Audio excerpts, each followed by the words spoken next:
I'm not on Facebook. What are you talking about? Why are you yelling at me right now? I told you she's just a friend. We got to go through this shit every single time. I'm sober now. When is it going to end?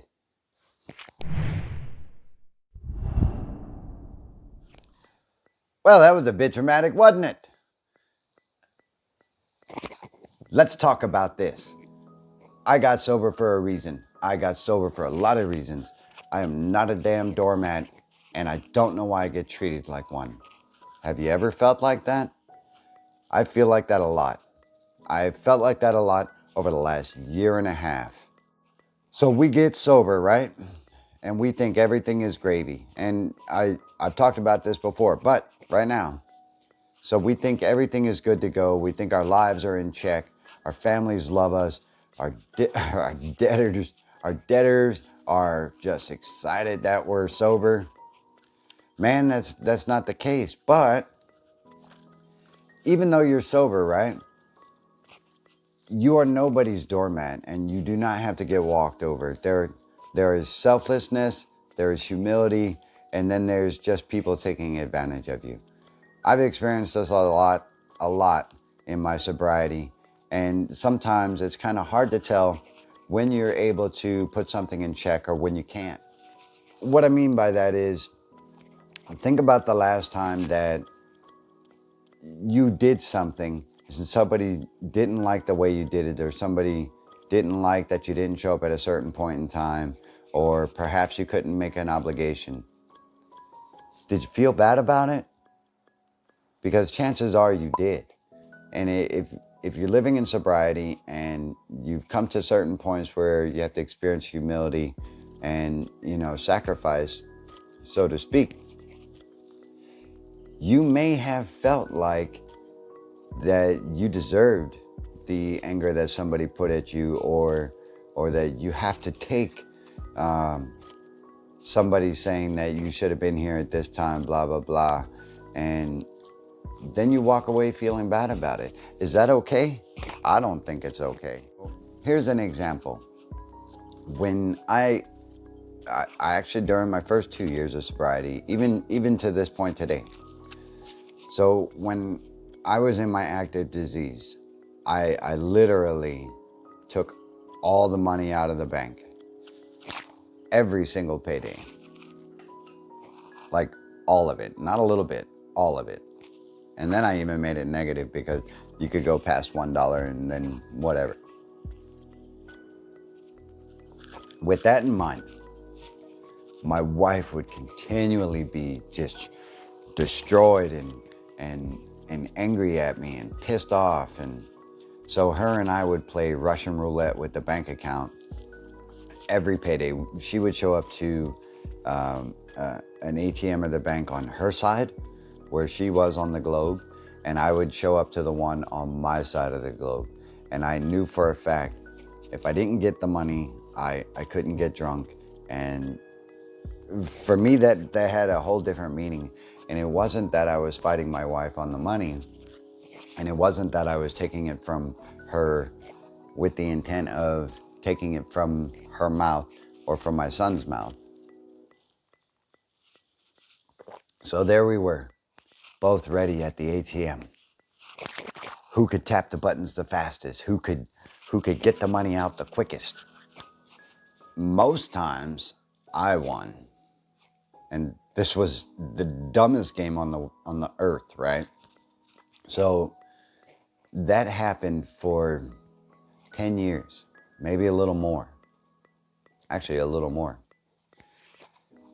And I could never understand why she was mad at me. Never. And so when I got sober, I back up real quick before that. I put us in debt like something stupid. So she was angry. She was angry a lot. And that on top of a couple other things led to her leaving me for about a year and a half, and which was totally my fault. So back to the doormat thing. Here we go, 1, 2, 3 years into sobriety. most of my debts are paid out. I earn good money. I have a couple additional pay streams, and things are good, so I think. Still on payday, even today, still on payday, my wife goes to the bank and she withdraws a large sum of money so that I don't spend it all. Now, do I deserve that now, even today? I don't know, maybe. Even though I've taken care of most of the things that I messed up. And then, to go along with that, I buy a lot of stuff on Amazon, such as this cool umbrella light here. I buy a lot of things on Amazon. That's a thing. And I'm pretty sure a lot of you do too, so don't judge. So when those boxes come in, every single time, it could be an item that was $7 or €7 or, $3 or $20 or whatever. My wife immediately snaps back to the times when I used to play Russian roulette with her at the bank, and she immediately comes at me. She's like, "What'd you get now?" Or, "Why did you buy some more stuff? How much money's in the bank?" So these feelings and these quick responses of hers still come through. And for me, I get a little, actually I get really upset about it, and I feel like I'm at a losing end here, because do I take the bullshit or do I deserve the bullshit? I don't know. And, sometimes I sit back and I ask my higher power, I'm like, look, I thought I was on the right path here. What's going on?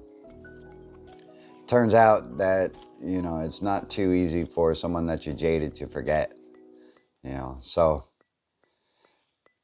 I don't feel like I'm a doormat, but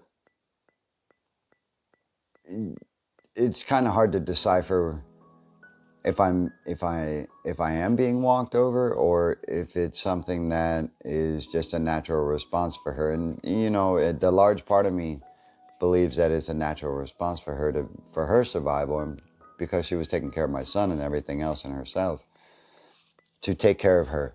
And I'm okay with that, because regardless of the large sum of money she takes, I'm still with her, and she's still in the good fight, you know what I mean? And if any of you can relate to that, drop a comment below so that we can push this out there to people who need it.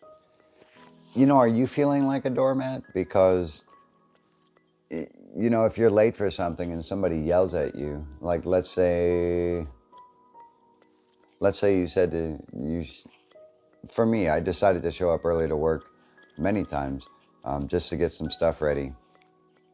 And if I'm not there to do that, then I get talked to about, why isn't this done yet? Or why isn't that done yet? And the behind brain says, the hell are you talking about? I've been here on my own time. I haven't even clocked in yet. So you truly don't have any kind of place to talk to me about this. And I don't even understand why you're upset, because you don't do it. The other person's response could be whatever it is, truly. And this comes to the doormat thing. And at this point, I more than fulfill my obligation, and I more than fulfill my responsibility as a sober person and as a productive member of society. So they don't get this authorization to come at me all sideways. And so I let them know that, I'm not gonna be pushed down by someone for something that I know that, is outside of my limits. If you don't like the way I did something, that's cool. You go ahead and take over, brother, because I don't need to. And, that's kind of how I feel at this point. I just want to know how you feel about this. Because often in sobriety, we get confused between humility and being humble. Humility, I know that I can be of service to someone else outside of myself without having to get upset about it or to argue about it. I know I can be humble and not gloat about the streams of income that I have, and humble enough to take the trash out or mop the floor. I can do those things, but don't take advantage of it, and that's what I want to tell you guys. Just because you did things in your past, how long are you going to be held accountable for those? It's got to come to a point where someone either decides to forgive you or they don't. And that's not the same thing as with amends. And you can see that video card above as well. Because amends is an entirely different thing. It's you admitting your fault in a certain situation. It's not you waiting to tell someone else what they did wrong. Right? So you can be humble and do all those things, but the second somebody takes advantage of it, in my opinion, if you don't say anything, then that is actually your stress to handle, because you honestly don't deserve it. You did the work to get sober, and you did the work to be here.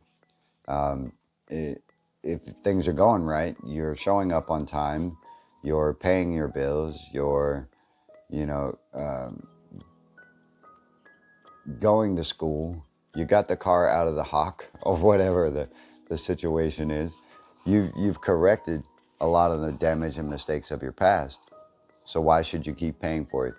Part of the other thing is, the hardest thing that I found in sobriety to repair is emotional damage. Once you emotionally damage somebody, it's very hard for them to ever see past that. I cheated on my wife when I was drinking. I'm not proud of that at all. And it was selfish. It was demoralizing. And that is also something that, how long do I have to pay for it? That is something that, I can't ever fix, and I can't ever take back. I can only ask for forgiveness.